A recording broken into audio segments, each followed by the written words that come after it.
E aí, gente, beleza? Vamos aqui então prosseguir com o nosso bate-papo sobre história. A gente vai falar de Renascimento e de Reforma Protestante. Então, gente, vamos lá. Renascimento, né? O que é o Renascimento? O Renascimento ele está intrinsecamente ligado aqui, ó, ao Renascimento comercial e urbano. Opa. Ele está aqui ligado ao Renascimento comercial e urbano, beleza? O Renascimento ele é um movimento que vai repercutir na literatura, nas artes, na política, no modo de pensar do ser humano. A gente vai ver uma mudança da concepção de mundo, de como se enxerga o mundo a partir do Renascimento. Tranquilo? O Renascimento ele tem a sua origem, assim, digamos, o berço do Renascimento vai ser a Itália. Ah, mas por que a Itália? A Itália vai ser um grande centro comercial na Europa. Né? Ali vai ser basicamente o ponto de união entre o Oriente e o Ocidente. As especiarias vindas do Oriente vão ser comercializadas na Itália. Consequentemente, a Itália vai ter uma burguesia forte. E essa burguesia ela vai financiar alguns artistas que vão ser conhecidos como mecenas, ou seja, os mecenas são a burguesia que financia os artistas. Ou seja, vai começar a surgir pessoas que vivem da sua arte, do seu trabalho. Isso é só para falar sobre o renascimento artístico, né? Mas aí a gente pode entrar no desdobramento político, né? No desdobramento sobre o mundo em si, tranquilo? Então vamos aqui, ó. Mudança de paradigma. Ah, o que é isso? É, isso é um conceito filosófico, paradigma. Paradigma é basicamente um conjunto de ideias que abrange o modo de se pensar e de se fazer ciência em um determinado período. Então, se a gente está tendo uma mudança do paradigma, a gente está tendo uma mudança do pensamento medieval para o pensamento moderno. O Renascimento é a transição ali entre o mundo medieval e a Idade Moderna, que vai até a Revolução Francesa. Então a gente vai ter uma série de fatores aí que vão mudar. Por exemplo, aqui, ó, o antropocentrismo. O que significa antropocentrismo? Antropo, homem, centro. Ou seja, um homem no centro do universo. Lá na Idade Média, a gente tinha a predominância de um pensamento chamado teocêntrico ou teocentrismo, que significa Deus no centro de tudo. Ou seja, na Idade Média, as coisas eram justificadas através da fé. Aqui, no Renascimento, a gente vai trazer o homem para o centro do debate. O homem vai ser a grande figura da Idade Moderna. E, sobretudo, a razão. A gente vai utilizar a razão para explicar as coisas. Então, o antropocentrismo é o homem no centro dos debates, o homem no centro das coisas, o homem como um agente modificador do mundo ao seu redor. Tranquilo? Vamos aqui, ó. Resgate da cultura greco-romana. O que significa isso? Os valores da Grécia Antiga e da Roma Antiga, eles vão ser revistos, eles vão ser colocados em voga novamente. Ou seja, eles vão influenciar a sociedade moderna, o Renascimento. Né? O que não era valorizado na Idade Média vai ser resgatado pelos renascentistas. Tranquilo? Humanismo. O humanismo é uma corrente filosófica que surge na Itália, né? Que coloca o homem como grande protagonista desse momento histórico. Né? Então, o humanismo está extremamente ligado com o antropocentrismo. Racionalismo. O racionalismo é uma corrente filosófica que vai surgir. Né? Tem aí, por exemplo, a figura do René Descartes como um dos seus protagonistas. Né? René é esse mesmo que vocês estudam aí no plano cartesiano. O racionalismo ele vai priorizar a razão. Né? Ou seja, o homem ele é capaz de explicar o mundo por si só. não mais aqui subordinado a revelações divinas. O homem é um ser que pensa, logo ele é capaz de explicar, entender e criticar o mundo que está ao seu redor. Tranquilo? Outro tópico interessante aqui é o individualismo.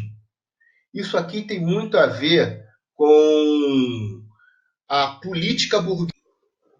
Então vamos aqui, gente, retomando. Né? O individualismo ele tem muito a ver com a crença burguesa. Por quê? A burguesia vai surgir ali como classe, né, no finalzinho da Idade Média, aqueles que moram, que habitam os burgos, e digamos que o seu empreendedorismo individual vai ser enaltecido durante a Idade Moderna. Né? É a origenzinha ali do que a gente pode chamar de capitalismo. Né? Vai ser sistematizado ao longo de toda a Idade Moderna, chegando ali no Iluminismo com as teorias de Adam Smith. Tranquilo? Endoísmo. O que é endoísmo? Né? A busca por prazeres. Na Idade Média, o prazer, né, a terra, os prazeres mundanos, eles eram condenáveis. Por quê? Porque eu espero uma vida melhor no além, né, no paraíso, depois que eu morrer.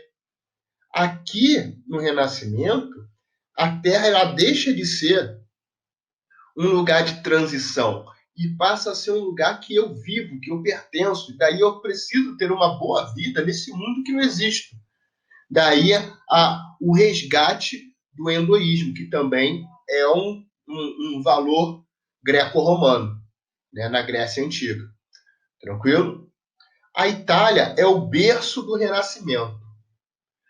Falamos já porque a Itália é o berço do Renascimento. Né? Ela tem dinheiro, ela tem uma burguesia, ela tem diversas pessoas de diversos lugares, do Oriente, do Ocidente, circulando, né? Então tem uma grande profusão de ideias ali. Tranquilo? Artistas renascentistas. Aqui eu coloquei alguns artistas da Renascença italiana. De propósito, aqui eu coloquei as tartarugas ninja. Né? A gente tem aqui Rafael Sanzio, Leonardo da Vinci, Donatello, Michelangelo. Tranquilo? São aí grandes artistas renascentistas. Por exemplo, essa obra aqui, O Nascimento da Vênus, é uma obra de Rafael Sanzio. Em cima dela, a gente tem aqui uma arte medieval. Né? A gente consegue ver a diferença da composição artística. O que acontece? As duas têm a sua beleza intrínseca. Né? Mas a gente pode ver aqui, por exemplo, na arte medieval, que não existe uma noção de profundidade. Né? Todas as figuras são chatadas assim no mesmo plano. E, obviamente, que se trata de uma figura de uma pintura religiosa. Tranquilo? Já aqui na figura renascentista, né, na obra renascentista, a gente consegue ver uma profundidade, né, elementos que estão mais à frente e outros que estão mais ao fundo, uma ideia de 3D ali.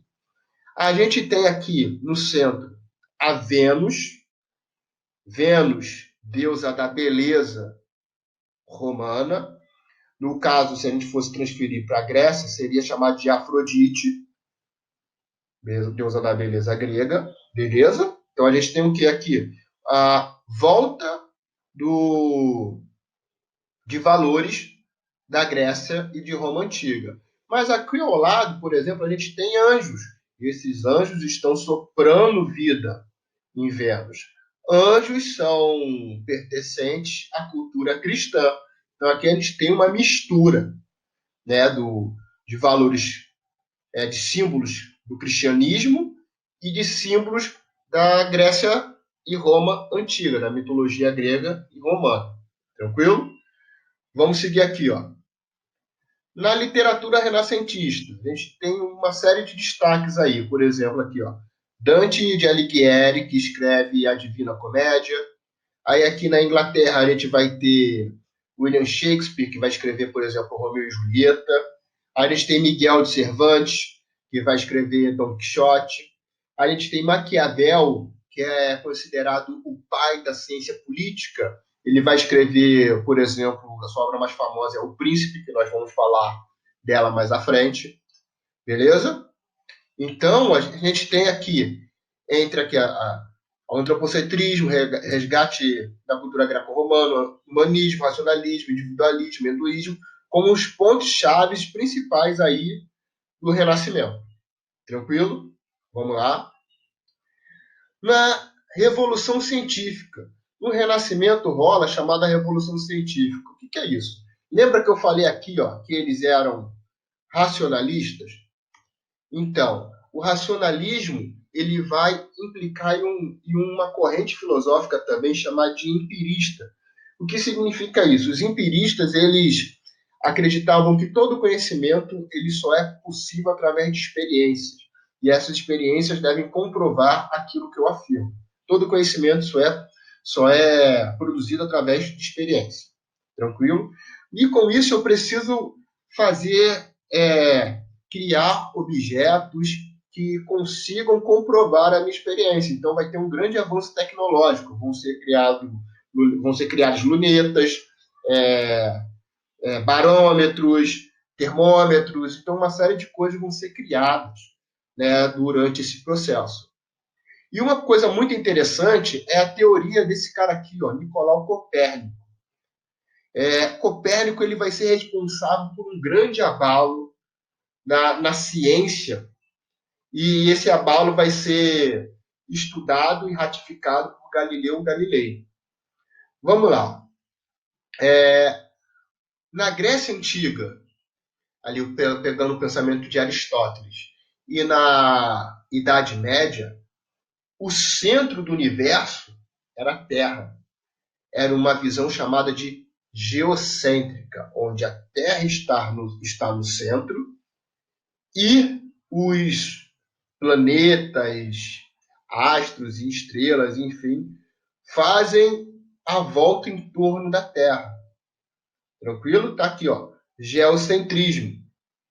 De boas? Copérnico ele consegue comprovar que a Terra não é o centro do universo, que o centro do nosso universo aqui é o Sol. Daí ele estrutura a chamada teoria heliocêntrica. Está escrito aqui, heliocentrismo. E o que isso implica? Por exemplo, a igreja medieval falava que a Terra era o centro do universo. Por quê? Porque o homem vive na Terra e o homem é imagem e semelhança de Deus. Logo, os outros astros circulam em volta do lugar em que habita a semelhança de Deus. Só que Nicolau Copérnico fala, não, o Sol é o centro e a Terra gira em torno do Sol, assim como os outros planetas.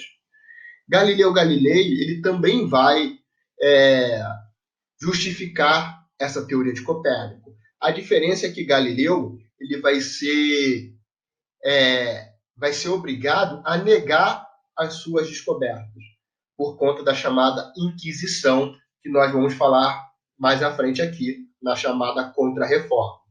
Tranquilo? A Reforma Protestante. Né? O que acontece? Lembra que a gente está falando de paradigmas? Olha só quanto que a gente já falou. Falamos do Renascimento. A Reforma ela vai ser uma crítica na Igreja Católica, que era a maior instituição de toda a Idade Média. Ela começa a ser questionada, e o pior, por membros da própria Igreja. Martinho Lutero, esse primeiro retrato daqui, né, que está acima aqui, ele é um membro da Igreja.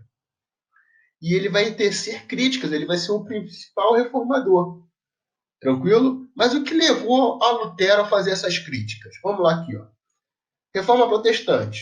Movimento que abalou a estrutura da então Igreja Católica. Causas. Vida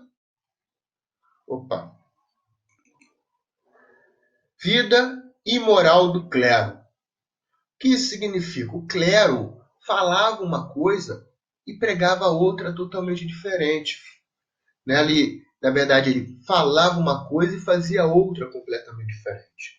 Por exemplo, os membros do clero deveriam ser celibatários, ou seja, não deveriam manter relações sexuais. e existiam membros da igreja com família, com filhos. O clero, ele falava em amar ao próximo, de desapegar dos bens materiais, mas o clero era extremamente rico e poderoso. Né? Não todo o clero, mas obviamente a alta cúpula da igreja, ela era extremamente poderosa e rica. Indulgência, as indulgências vão ser a causa principal para a reforma. O que é indulgência? É a venda do perdão. Eu estou no meu leito de morte e eu deixo parte das minhas terras ou uma grande fortuna para a igreja. E dessa forma eu me redimo dos meus pecados. Daí a minha salvação. Lutero vai ser contra a indulgência.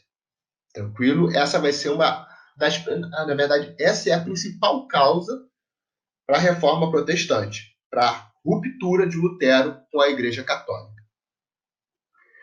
Simonia. O que significa simonia?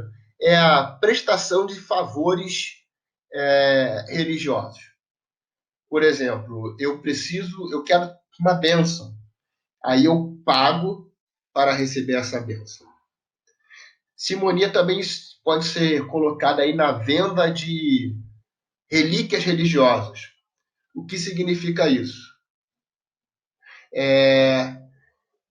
Eu compro um pedacinho da cruz que Jesus foi crucificado, ou seja, a igreja fazia um comercial de produtos falsos aí, utilizando a fé dos outros. Né? Então, esses são alguns dos motivos que vão levar à reforma protestante. Martinho Lutero, considerado o principal reformador. Ele pregou as 95 teses na igreja de Wittenberg, na atual Alemanha. Essas 95 teses de Lutero eram 95 teses criticando a Igreja Católica. Com isso, ele vai ser obrigado, né, a pedir perdão para a Igreja. Mas Lutero não pede perdão e, como consequência, ele é expulso da Igreja, ele é excomungado da Igreja, né, ele é mandado embora. E ele não morre, a gente pode falar isso, porque ele recebe apoio de nobres da atual Alemanha. Qual é o interesse da nobreza? A igreja, ela era uma grande detentora de terra. E como Lutero rompeu com a igreja, os nobres que apoiaram Lutero também acabam rompendo. Com isso, eles conseguem tomar as terras da igreja. Lutero, ele traduz a Bíblia para o alemão. A Bíblia, né, o livro sagrado, ele era basicamente escrito em latim e pouquíssimas pessoas liam latim. Na verdade, pouquíssimas pessoas sabiam ler nesse período. Mas o fato de você traduzir as escrituras, né, a Bíblia, para um idioma local, no caso dele, o alemão, facilita com que as pessoas consigam ler o que está escrito na Bíblia. Dessa forma, a pessoa consegue ter a sua própria interpretação da Bíblia. Ele eliminou o celibato, ou seja, os padres agora não precisavam mais ser celibatários, e a hierarquia eclesiástica. Né? Não tem mais essa de bispo, padre, enfim, e outros cargos aí. Todo mundo é igual. Afirmou que a salvação era conseguida pela fé. A Igreja Católica falava o seguinte, que a salvação ela era conseguida através da fé e dos bons atos. O Lutero fala, não, só a fé basta para salvar. Tranquilo? Um outro reformador aqui é John Calvino. Calvino, ele acredita na chamada predestinação. O que significa isso? Algumas pessoas já nascem destinadas à salvação, enquanto outras pessoas não. Calvino ele vai legitimar o lucro Isso é mega importante. Por quê? Porque a Igreja Católica condena o lucro. E quando Calvino legitima o lucro, ele fala que o lucro é a prova que Deus está te abençoando, a burguesia vai apoiar Calvino, porque a burguesia vive do comércio e vive do lucro. Então ele vai ter grande aceitação entre a burguesia. Os calvinistas também são chamados de huguenotes, puritanos ou presbiterianos. Beleza? Vamos lá. Igreja Anglicana. A Igreja Anglicana ela vai ter o seu líder, um monarca na Inglaterra, Henrique VIII. O que rola? Henrique VIII ele queria anular o seu casamento, porque ele tinha uma filha mulher e ele queria um filho homem para assumir o trono assim que ele morresse.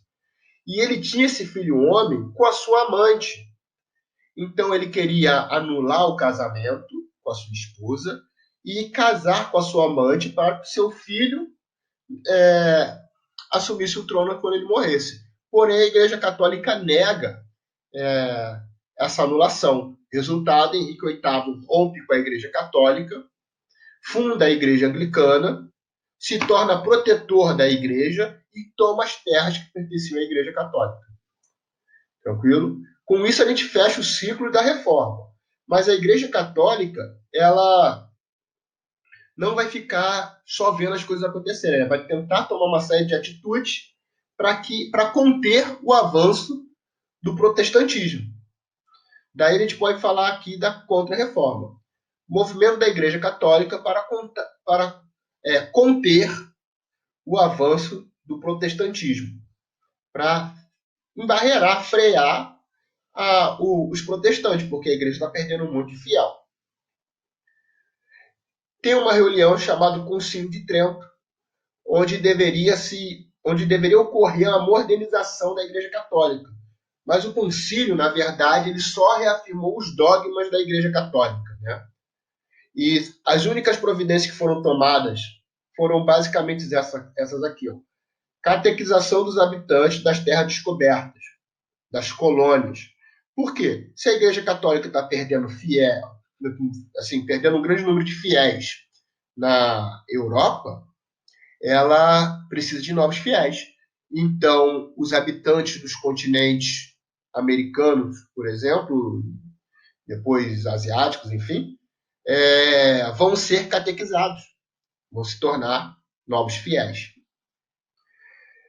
Retomada do Tribunal do Santo Ofício, né, o inquérito para aqueles que eram julgados contra a Igreja, aqueles que faziam coisas que eram contra a Igreja Católica. A Inquisição punia essas pessoas que eram chamadas de hereges. Lembra lá do Galileu Galilei? Então, a Inquisição vai interrogá-lo e ele vai ter que falar que ele errou e que as suas descobertas sobre as teorias heliocêntricas de Copérnico estava errado. Ele teve que negar o que tinha descoberto para não sofrer na Inquisição, né? Para não ser morto. Tranquilo? Também se cria um índex. O que é o índex? Índex são livros proibidos. Esses livros, eles ainda saem a lista do índex, todo ano tem, mas esses livros servem para que